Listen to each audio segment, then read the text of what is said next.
बच्चों अब हम लोग अपने नेक्स्ट प्रॉब्लम पे आ गए हैं। प्रॉब्लम नंबर 26 पढ़ लिया जाए इसको। Consider a large number of hydrogen atoms with electrons randomly distributed in the n equals to 1, 2, 3 and 4 orbits. How many different wavelengths of light are emitted? यानी कि अपने से इसने पूछा है कि कितनी स्पेक्ट्रल लाइंस हमको मिलेंगी। तो नंबर ऑफ स्पेक्ट्रल लाइंस हमको इस क्वेश्चन में निकालनी है। By these atoms as the electrons fall into lower energy orbits. Okay, तो चलिए इसका सॉल्यूशन देखते हैं। अपने से नंबर ऑफ स्पेक्ट्रल लाइंस इसने पूछी है, स्पेक्ट्रल लाइंस, जिसका फार्मूला है n2 minus n1 n2 minus n1 plus 1 divided by 2, जहाँ पर n1 वो शेल है, वो ऑर्बिट है जिस पर इलेक्ट्रॉन जंप करके आ रहा है, और n2 वो ऑर्बिट है जिस शेल से या जिस ऑर्बिट से इलेक्ट्रॉन जंप करने जा रहा है। यानी कि जहां से जंप करेगा वो n2 होगा, जहां पे गिरेगा इलेक्ट्रॉन वो n1 होगा। क्लियर? इस क्वेश्चन में देखो इसने कहा है कि इलेक्ट्रॉन फोर्थ ऑर्बिट से फर्स्ट ऑर्बिट में जंप कर रहा है। तो चलिए एक और बात बता दूं, अगर मान लो जहां पे इलेक्ट्रॉन गिर रहा है, ओके, जहां पे इलेक्ट्रॉन गिर रहा है वो फर्स्ट शेल हो, तो फॉर्मूला थोड़ा सा और कर्टेल हो जाता है। कैसे? देखो, number of spectral lines equals to, यहां पे n2 माइनस n1 की जगह पे 1 पुट कर दिया, क्योंकि इलेक्ट्रॉन फर्स्ट ऑर्बिट में जंप कर रहा है, फर्स्ट ऑर्बिट में गिर रहा है। तो n2 माइनस n1 की जगह 1 प्लस 1 अपॉन 2। तो देखो -1 प्लस 1 कैंसिल हो जाएगा, तो फार्मूला क्या आ गया? n2 minus 1 divide by 2। तो अब यहाँ पे वैल्यू पुट कर दो। n2 की वैल्यू 4 है, तो यहाँ पे 4 लिखा, 4, और ये 4 माइनस 1 डिवाइड बाई 2 यानी कि 6 आ गया।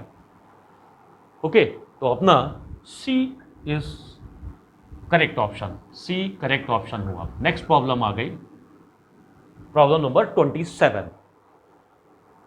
How many times larger is a hydrogen atom than the radius of an hydrogen atom in its ground state if the hydrogen atom with an electron characterized by a quantum number of 106। Okay, यानी कि इसने n की value, जो number of shell है, इसकी value इसने 106 दे रखी है। क्लियर? भाई आप जानते हैं कि न्यूक्लियस के चारों तरफ infinite number of circular orbits होती है, तो इसने इस क्वेश्चन में n इक्वल्स टू 106 दे रखा है। तब हमसे पूछा है कि रेडियस कितनी हो जाएगी, कितने टाइम्स हो जाएगी in comparison to that of the hydrogen atom. Clear? तो फार्मूला देखो क्या होता है, Rn equals to R0 into n square by Z। तो फर्स्ट केस में हाइड्रोजन एटम के लिए इसने कहा है, तो R1 अगर हम लोग निकालेंगे तो R0 इंटू 1 स्क्वायर अपॉन 1, यानी कि R1 की वैल्यू R0 आ जाएगी। अब अपने को निकालना है किस ऑर्बिट के लिए? 106 के लिए निकालना है। तो 106 और हाइड्रोजन एटम ही है, तो R0 into 106 square upon hydrogen ही है अपॉन 1, तो इसका स्क्वायर करोगे तो वैल्यू तुमको मिलेगी 11236, यानी कि C ऑप्शन 11236 इंटू R0। तो पहले वाले केस में R0 थी, अब कितना टाइम्स हो गई? 11236 टाइम्स हो गए रेडियस। क्लियर? तो अपना C ऑप्शन करेक्ट होगा। क्लियर हो गया होगा। नेक्स्ट प्रॉब्लम देख लो।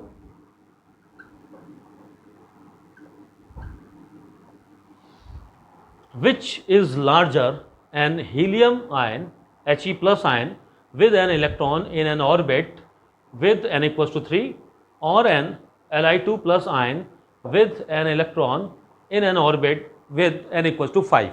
यही फार्मूला काम आएगा। R N equals to R zero into N square by Z. तो फर्स्ट केस में यानी कि पहले हम लोग निकाल दें एच ई प्लस के लिए, R radius of H E plus, clear. तो ये आर ज़ीरो अभी एज इट इज़ रखो, तो कांस्टेंट वैल्यू है 0.529 एंगस्ट्रॉम रख सकते हो, ज़रूरत नहीं है क्योंकि यहाँ पर कैंसिल हो जाएगा। अब यहाँ पे देखो n की वैल्यू इसने एच ई प्लस आयन के लिए दे रखी है 3, तो 3 स्क्वायर अपॉन एच ई का जो भाई जो एटॉमिक नंबर है वो है 2, तो यहाँ पे 2 रखो। तो अब यहाँ पे वैल्यू क्या आ गई, आर ज़ीरो इंटू 9/2, क्लियर। अब देख लेते हैं हम लोग नेक्स्ट स्पेशी Li2+ के लिए। तो radius of Li2+ equals to R0, ये कांस्टेंट वैल्यू है। n की वैल्यू इसने 5 ली है, तो 5 स्क्वायर अपॉन 3 रखा जिसका एटॉमिक नंबर, तो ये R0 इंटू 25 डिवाइड बाई 3। अब देखो इन दोनों को कंपेयर करना है कि कौन लार्जर होगा, कौन बड़ा होगा। 9/2 4.5 और ये 25 डिवाइड बाई 3 यानी कि 8.3333, ये वैल्यू आएगी। ये 8.33 टाइम्स है ऑफ स्टैंडर्ड वैल्यू और ये है 4.5 टाइम्स ऑफ स्टैंडर्ड वैल्यू। तो कौन बड़ी हुई, ऑफ कोर्स लिथियम 2+, Li2+, ये अपना करेक्ट ऑप्शन बन जाएगा। बी ऑप्शन बुक में जो बी ऑप्शन है वो अपना करेक्ट ऑप्शन होगा। Next problem 29, which of the following sets of quantum numbers is permissible for an electron in an atom. Okay, चलिए यहां पर हम लोग बारी बारी से सारे ऑप्शंस, जितने भी ऑप्शंस हैं उनको चेक करेंगे कि कौन कौन से ऑप्शन इम्पॉसिबल है और उसमें से कौन सा ऑप्शन पॉसिबल है। तो चलिए यहाँ पे हम लोग देखते हैं n equals to 1, l equals to 1, यानी कि 1 और l इक्वल्स टू 1 का मतलब p सब शेल, तो 1p तो पॉसिबल नहीं है। 1 यानी फर्स्ट शेल में तो सिर्फ और सिर्फ s सब शेल होता है, p तो होता नहीं, तो यानी कि ये हमारा रॉन्ग ऑप्शन है, ये पॉसिबल नहीं है। नेक्स्ट देखो n equals to 3, l equals to 1, ये ठीक है भाई। थर्ड शेल में p सब शेल हो सकता है, लेकिन m इक्वल्स टू -2 है।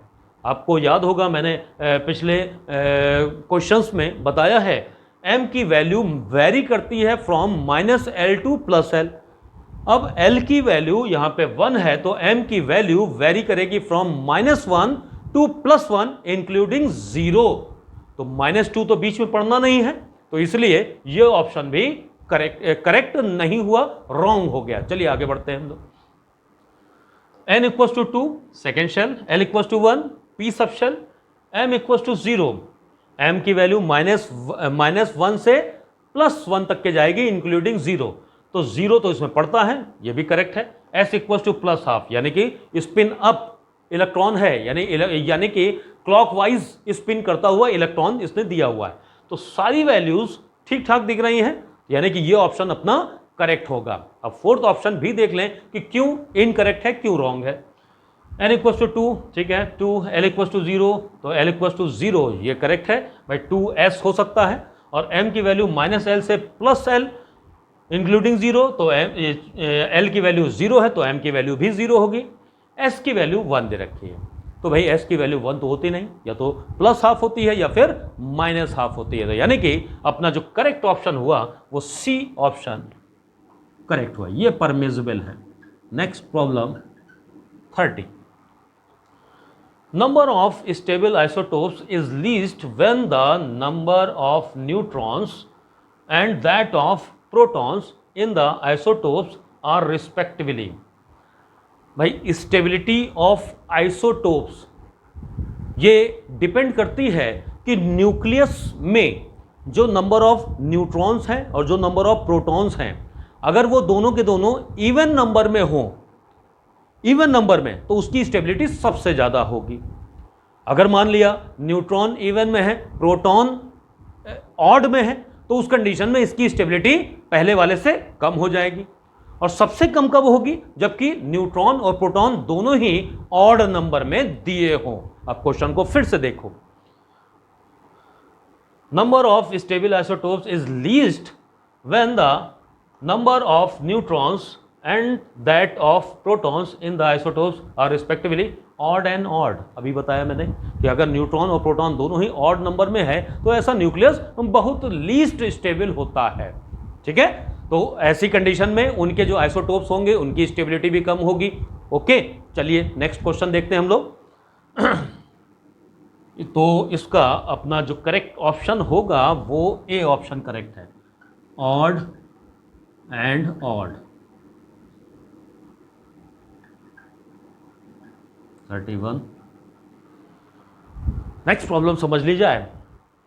ए radio active nuclide generally disintegrates by alpha emission when its n upon p यानी neutron upon proton ratio is. Neutron को जनरली स्मॉल n से शो करते हैं, लेकिन क्वेश्चन में कैपिटल N से शो किया है, कोई बात नहीं, n upon p ratio is. तो भाई आपको पता है कि न्यूक्लियस की स्टेबिलिटी डिपेंड करती है नंबर ऑफ न्यूट्रॉन और नंबर ऑफ प्रोटॉन्स के ऊपर, यानी n अपॉन p रेशियो पर डिपेंड करती है। n अपॉन p का जो रेशियो है अगर 1 है, n अपॉन p जितने न्यूट्रॉन उतने प्रोटॉन, तो उसकी स्टेबिलिटी मैक्सिमम होगी। लेकिन फिर भी जो स्टेबल हमको जो भी स्पेशी हैं वो दिखती हैं, वो n अपॉन p की वैल्यू अगर 1 से 1.5 की रेंज में है तो वो नॉर्मली स्टेबल कहलाते हैं। ठीक है, n अपॉन p की वैल्यू अगर एग्जिस्ट कर रही है फ्रॉम 1 टू 1.5 तो वो स्टेबल होते हैं। ठीक, लेकिन अगर n अपॉन p की वैल्यू 1.5 से ज्यादा है तो वो अपने आप को रीस्टेबलाइज करने के लिए अपने न्यूक्लियस से कुछ एमिशन करते हैं। क्लियर? अब याद रखिए कि n अपॉन p की वैल्यू अगर मान लिया 1.5 से ज्यादा हो, यानी 1.6 हो, तो उस कंडीशन में ये अपने आप को स्टेबलाइज कैसे करेगा? बाय अल्फा पार्टिकल एमिशन, यानी कि अल्फा पार्टिकल एमिट करेगा तो n अपॉन p रेशियो जो होगा वो 1.5 से कम आ जाएगा, 1.6 से कम होगा तो वो स्टेबल रेंज में पहुंच जाएगा। 1 से 1.5 मैंने बताया ये स्टेबल रेंज होती है। क्लियर? तो चलिए, इसका मतलब greater than 1.5, n upon p की वैल्यू अगर ग्रेटर देन 1.5 है तो उस कंडीशन में ये अपने आप को स्टेबलाइज करेगा by alpha emission, alpha particle emission. तो डी ऑप्शन अपना करेक्ट होगा। नेक्स्ट प्रॉब्लम आ गई, 8xx atom is isotone to 9y17 atom. The value of x is। ठीक है, देखिए आइसोटोन का मतलब क्या होता है? ऐसी स्पेशी जिनमें नंबर ऑफ न्यूट्रॉन सेम हो। क्लियर? यहां पर आप समझिए, ये जो वैल्यू लिखी हुई है इस न्यूक्लियाइड में नीचे की तरफ ये एटॉमिक नंबर है और ऊपर जो लिखा है ये मास नंबर है। यहां पर ये एटॉमिक नंबर है 9 और मास नंबर 17 है। क्लियर? अब इसको हम लोग ऐसे रिप्रेजेंट कर सकते हैं ZXA। Z एटॉमिक नंबर है, A मास नंबर है और X वो स्पेशी है, जो भी स्पेशी हो। अब इसमें देखिए Z आप जानते हैं नंबर ऑफ प्रोटॉन्स के बराबर होता है और A की वैल्यू प्रोटॉन प्लस न्यूट्रॉन के बराबर होती है। क्लियर? तो बच्चों यहां पर इसने दिया है आइसोटोन है दोनों, यानी कि दोनों में नंबर ऑफ न्यूट्रॉन तो सेम होंगे। तो न्यूट्रॉन निकालने के लिए फार्मूला क्या हुआ? A minus proton means mass number minus number of protons. तो यहां पर देखो हमें मास नंबर भी दिया हुआ है और यहां पर इसका एटॉमिक नंबर यानी नंबर ऑफ प्रोटॉन्स भी दिए हुए हैं। 17 में से 9 को सब्ट्रैक्ट करो, कितना आएगा? 8 आएगा। अब 8 आएगा तो यानी कि क्योंकि ये दोनों स्पेशी आइसोटोन है, यानी दोनों में नंबर ऑफ न्यूट्रॉन सेम है, तो इसमें भी तो न्यूट्रॉन नंबर ऑफ न्यूट्रॉन 8 ही होंगे। 8 होंगे। अब हमें इस स्मॉल x की वैल्यू फाइंड करनी है, यानी कि इसका मास नंबर चाहिए। तो mass number equal to number of proton plus number of neutron. Number of neutron यहां पे निकाल चुके हो 8 है, तो यहां पर भी 8 ही होंगे। तो नंबर ऑफ न्यूट्रॉन 8 है, प्रोटॉन भी 8 है, जोड़ दोगे तो 16 आएगा, यानी कि ऊपर हमको क्या लिखना चाहिए, 16 लिखना चाहिए। मीन्स 8x यहां पे हमको लिखना चाहिए 16। तो अपना मास नंबर 16 हो जाएगा। तो बी ऑप्शन अपना करेक्ट ऑप्शन बन गया। क्लियर? स्क्रीनशॉट लीजिए। चलिए हम लोग नेक्स्ट प्रॉब्लम देख लें। प्रॉब्लम नंबर 33 प्रॉब्लम क्या कहती है, if 5 gram of a radio active substance has a T half equal to 14 hour, 20 gram of the same substance with have a T half equal to. Clear? अब देखो बच्चों, कुछ basic information आपको पता होनी चाहिए, वो क्या है वो मैं यहां पे लिखने जा रहा हूं। अब आ गए हम लोग सॉल्यूशन नंबर 33 पर। सबसे पहली बात तो ये जो रेडियो एक्टिविटी चैप्टर है, रेडियो एक्टिविटी या रेडियो एक्टिव डिके या disintegration is a first order reaction. Chemical kinetics में अगर बात करें तो फर्स्ट ऑर्डर रिएक्शन है, और फर्स्ट ऑर्डर रिएक्शन में टी हाफ और के बीच का रिलेशन ये होता है, T half equal to 0.693 upon K. तो टी हाफ के फार्मूले में कहीं पर भी इनिशियल अमाउंट ए, इनिशियल अमाउंट को स्मॉल ए से शो करते हैं, वो यहां पर कहीं पर भी नहीं आया है। इसका मतलब क्या हो गया कि हाफ लाइफ इनिशियल अमाउंट पर डिपेंड बिल्कुल नहीं करती। Clear?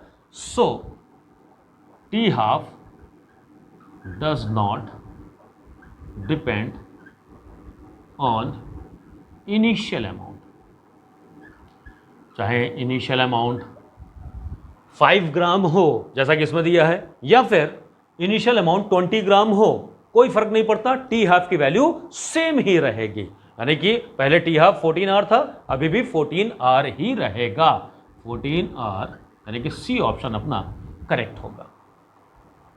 Next question, question number 34।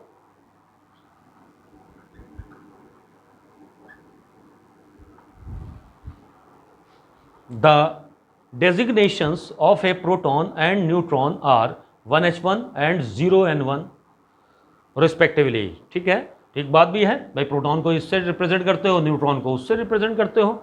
Are the two particles of equal mass, क्या ये दोनों प्रोटॉन और न्यूट्रॉन क्या इक्वल मास के हैं? बिल्कुल भी नहीं, बिल्कुल भी नहीं भाई। न्यूट्रॉन तो हैवियर है इन कंपैरिजन टू प्रोटॉन, और उनके जो एक्चुअल मास हैं आपको याद भी होने चाहिए भाई। प्रोटॉन का एएमयू में जो मास है वो ये है, न्यूट्रॉन का जो एएमयू में मास है एक न्यूट्रॉन का वो ये है। तो ये दोनों वैल्यू डिफरेंट हैं, तो इसका मतलब कि हमारा आंसर क्या होगा? नो। नो यानी कि इन दोनों के मासेस इक्वल नहीं हो सकते, तो आंसर है नो। ऑप्शन है अपना बी। चलिए नेक्स्ट प्रॉब्लम आ गई हम लोगों की 35। The nuclides 18Ar40 and 19K41R। अब बच्चों देखो यहाँ पर मैंने अभी बताया था ZXA, जहाँ पर Z है एटॉमिक नंबर, यही वैल्यू होती है नंबर ऑफ प्रोटॉन्स के, और A है मास नंबर, ये वैल्यू बराबर होती है प्रोटॉन्स प्लस न्यूट्रॉन के। अब यहाँ पर देखो, अगर हम अपने को न्यूट्रॉन निकालने हो तो A माइनस प्रोटॉन कर दो। तो बच्चों हम दोनों ही केसेस में नंबर ऑफ न्यूट्रॉन्स निकालने जा रहे हैं। तो 40 माइनस 18 कितना आ गया? 22। वैसे ही 41 माइनस 19 करोगे तब भी तो 22 आएगा। मीन्स दोनों स्पेशी में नंबर ऑफ न्यूट्रॉन सेम है। अगर सेम है तो इनको क्या बोलोगे? आइसोटोन्स बोलोगे। ठीक है, तो तो इसलिए ये हो गए आइसोटोन्स। ठीक, क्लियर है? ये सी ऑप्शन अपना करेक्ट हो गया। नेक्स्ट प्रॉब्लम आ गई, देखिए, which of the following nuclides are isobars. Isobar जानते हो कि ऐसी स्पेशीज जिनके एटॉमिक नंबर डिफरेंट हो लेकिन मास नंबर सेम हो, तो वो आइसोबार बन जाते हैं। एटॉमिक नंबर यानी नीचे जो लिखा हुआ है डिजिट वो डिफरेंट हो, लेकिन ऊपर जो लिखा हो मास नंबर वो सेम होना चाहिए। चलिए यहां पर देखिए, अपने को जो भी ऑप्शन दिए थे उसमें से देखिए, बी ऑप्शन में एटॉमिक नंबर इसका 18 है और इसका है 21, डिफरेंट है, लेकिन मास नंबर तो दोनों के सेम है ना। इट मीन्स ये एग्जाम्पल किसका हुआ? आइसोबार्स का। तो आइसोबार्स का एग्जाम्पल है, यानी कि बी ऑप्शन अपना करेक्ट है। 37th, to what stable isotope would 103 lawrencium 257 decay. Okay, तो बच्चों यहां पर समझो, रेडियो एक्टिविटी में कुछ सीरीज होती हैं, 4n series, 4n+1 series, 4n+2 series, 4n+3 series, ये 4 तरीके की सीरीज होती है। कोई भी न्यूक्लियाइड जब डिसइंटीग्रेट होता है तो डिसइंटीग्रेट होने से पहले जिस सीरीज में होता है वही सीरीज, जो फाइनल प्रोडक्ट मिलेगा वो भी उसी सीरीज का ही होना चाहिए। अब देख लेते हैं कि जो डिसइंटीग्रेट होने जा रहा है उसकी सीरीज क्या है और जो फाइनल प्रोडक्ट है उसकी सीरीज क्या है। पहले वाले के देखो, और सीरीज निकालने का तरीका क्या है। ये जो मास नंबर है, देखो यहां पे है 103 लॉरेंसियम और ये है 257। सीरीज निकालनी है तो जो मास नंबर है उसको 4 से डिवाइड करो। अगर ये कंप्लीटली कट जाए, कैंसिल हो जाए, ठीक है, पूरा होल नंबर आ जाए तो समझ लेना 4n सीरीज है। डिवाइड करने पर अगर रिमाइंडर 1 आए तो यानी कि 4n+1 सीरीज है, अगर रिमाइंडर 2 आए तो यानी 4n+2 सीरीज है। इसी तरीके से अगर रिमाइंडर 3 आए इट मीन्स 4n+3 सीरीज हो जाएगी उसकी। इसकी सीरीज पता करते हैं।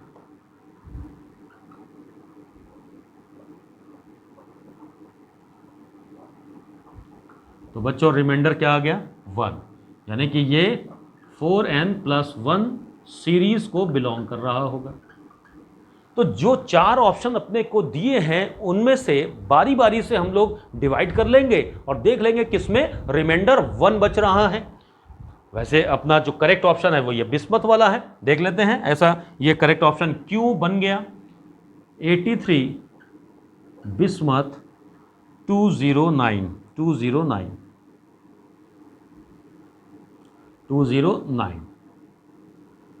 अब इसको 4 से डिवाइड करो मास नंबर को, 209। तो ये बच्चों डायरेक्टली देख लो, 208 रिमाइंडर 1 ही तो है, ठीक है भाई, इसमें कुछ कठिन है नहीं, डायरेक्ट देख लो। 52 टाइम्स तो ये कंप्लीटली जाएगा और रिमाइंडर 1 बच जाएगा। तो यानी कि इसकी सीरीज भी क्या हो गई? 4n+1 series. ज़रूरी नहीं है कि डिवाइड कर रहे हो तो पूरा लेंदी प्रोसेस ही अप्लाई करो, उससे भाई अपने को समय भी तो बचाना है। तो ये डायरेक्ट करके आपने निकाल लिया। क्लियर? तो यहाँ पे चूंकि दोनों की सीरीज सेम है तो ये अपना करेक्ट चॉइस बन जाएगा, बिस्मथ करेक्ट चॉइस बन जाएगा, यानी कि बी ऑप्शन अपना करेक्ट होगा। चलिए नेक्स्ट प्रॉब्लम आ गई है, प्रॉब्लम नंबर 38। तो solution number 38, the half-life of a radioactive isotope is 1.5 hours. The mass of it that remains undecayed after 6 hours is, if the initial mass of the isotope was 32 ग्राम। तो बच्चों यहाँ पर थोड़ा सा चीज़ों को आपको मैं 2 फार्मूले डिफाइन करने जा रहा हूँ, उसको ज़रा सा ध्यान से समझिएगा। बहुत काम के फार्मूले हैं, बड़े से बड़ा क्वेश्चन जल्दी सॉल्व करने का जो तरीका है वो इन्हीं, अगर ये 2 फार्मूले अच्छे से आते हैं, एप्लीकेशन आता है तो क्वेश्चन बड़ी जल्दी निकलता है। फार्मूले क्या है देखो, एक फार्मूला है ये n equals to n0 into 1/2 की पावर स्मॉल n, और दूसरा फार्मूला है capital T equals to n into T half. ये दो फार्मूले हैं। क्लियर? यहां पर n0 क्या है वो भी समझ लो। n0 है initial amount,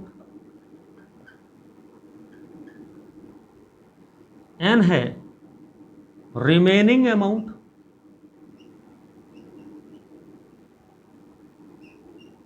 remaining amount after small n half lifes,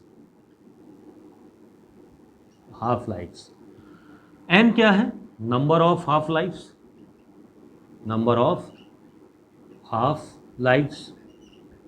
capital T total time period, total time period, और T हाफ आपको पता ही है ये हाफ लाइफ है,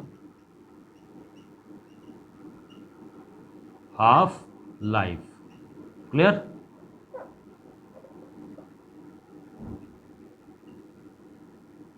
हाफ लाइफ। तो सारी चीजें समझ में आ गई। Capital n0 is initial amount, n is number, ये है remaining amount after small n half lifes, small n is number of half lifes, capital T is total time period, n equals to again number of half lifes, T half life. Okay, तो अब हम इसको apply करने जा रहे हैं। चलिए आप लोग इसका स्क्रीनशॉट लीजिए, फिर क्वेश्चन को सॉल्व करते हैं। चलिए बच्चों, अब हम लोग इस प्रॉब्लम को एक बार और पढ़ लेते हैं। The half life of a radio active isotope is 1.5 hours, the mass of it that remains undecayed, यानी remaining amount after 6 hours is, ये पूछा गया है, if the initial mass of the isotope was 32 gram. Okay, तो बच्चों देखो यहां पर इस क्वेश्चन में जो क्वेश्चन नंबर 38 है, कॉन्टिन्यूड यहां से कर रहे हैं, उसमें गिवन डेटा क्या है? गिवन डेटा n नॉट की वैल्यू अपने को दे रखी है इसने 32 ग्राम, 32 ग्राम। n की वैल्यू हमसे पूछी गई है, रिमेनिंग अमाउंट क्या होगा ये पूछा गया है, यानी कि वो अमाउंट जो कि अनडिकेड हो वो पूछा गया। ठीक है, तो कैपिटल N पूछा गया है। यहां पर देखिए T हाफ गिवन है 1.5 आवर, और टोटल टाइम भी दिया हुआ है 6 आवर। तो इस फार्मूले को, सेकंड वाले फार्मूले को यूज करके क्या हम लोग स्मॉल n की वैल्यू निकाल सकते हैं? आसानी से निकाल सकते हैं। फार्मूला क्या लगेगा? Capital T equals to n into T half, तो n equals to capital T upon T half, n equals to capital T की वैल्यू 6 आर और T हाफ की वैल्यू 1.5, तो ये वैल्यू आ गई 4। Clear? Number of half life निकल के आ गई 4। अब देखिए n इक्वल्स टू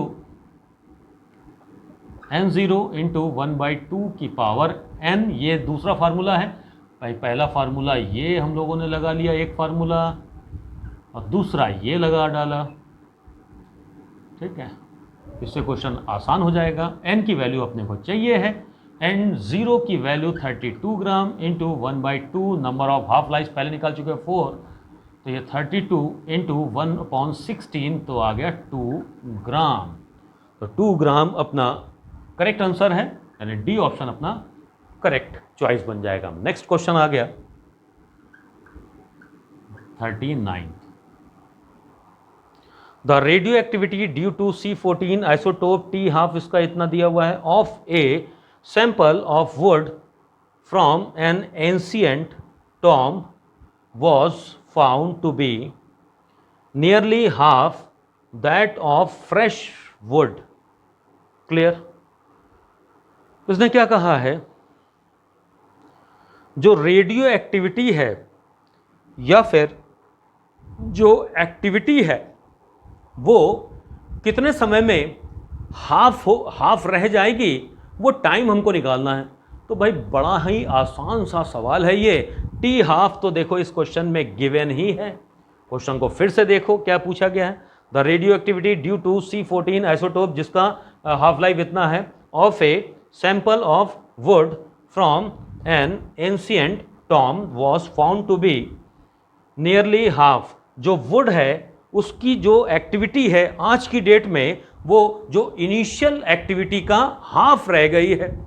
तो हाफ कब रह जाती है? हाफ लाइफ के बाद, और हाफ लाइफ इस क्वेश्चन में गिवन है, तो यही तो अपना आंसर हो जाएगा 6000 ईयर।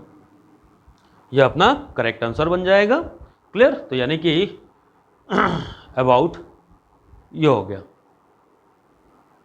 Is it clear? चलिए नेक्स्ट प्रॉब्लम। आसानी से क्वेश्चन सॉल्व होने वाली ये बड़ा ही आसान सा सवाल था। बिल्कुल भी इसमें परेशानी किसी बच्चे को होनी नहीं चाहिए। भाई टी हाफ गिवन है और टी हाफ ही इसने इनडायरेक्टली पूछा है। क्लियर? नेक्स्ट प्रॉब्लम देखते हैं हम लोग। Next problem number 40। The half life period of a radioactive nuclide is 3 hours. In 9 hours its activity will be reduced by a factor of। चलिए फिर से समय आ गया उन दोनों फार्मूलों को अप्लाई करने का। क्या है, क्या क्या गिवन है वो समझ लो, फिर से समझो अच्छे से। गिवन क्या क्या है? हाफ लाइफ यानी टी हाफ गिवन है 3 आवर, 9 आवर्स ये कैपिटल टी दिया हुआ है 9 आवर। इस फार्मूले को यूज़ करो, capital T equals to N into T half, तो अपने को नंबर ऑफ हाफ लाइफ्स यानी एन मिल जाएगा, capital T upon T half. Capital T की वैल्यू है 9 और टी हाफ की वैल्यू है 3, तो एन इक्वल्स टू क्या आ गया बच्चों? 3 आ गया। नंबर ऑफ हाफ लाइफ्स कितनी आ गई? 3 आ गई। अब इसने कहा है it's activity will be reduced by a factor of. ठीक है, तो यानी कि अब ये वाला फार्मूला यूज करो, n equals to n0 into 1/2 की पावर 3 भाई n 1/2 की पावर n होता है, n इक्वल्स टू 3 दिया हुआ है, तो यहाँ पर 3 पुट किया, तो ये कितना आ गया? n0/8 मीन्स 1/8 ही तो रह जाएगी एक्टिविटी। यही अपने से पूछा गया है। क्लियर? तो अपना बी ऑप्शन करेक्ट ऑप्शन बन जाएगा। चलिए इसका स्क्रीनशॉट ले लीजिए आप लोग।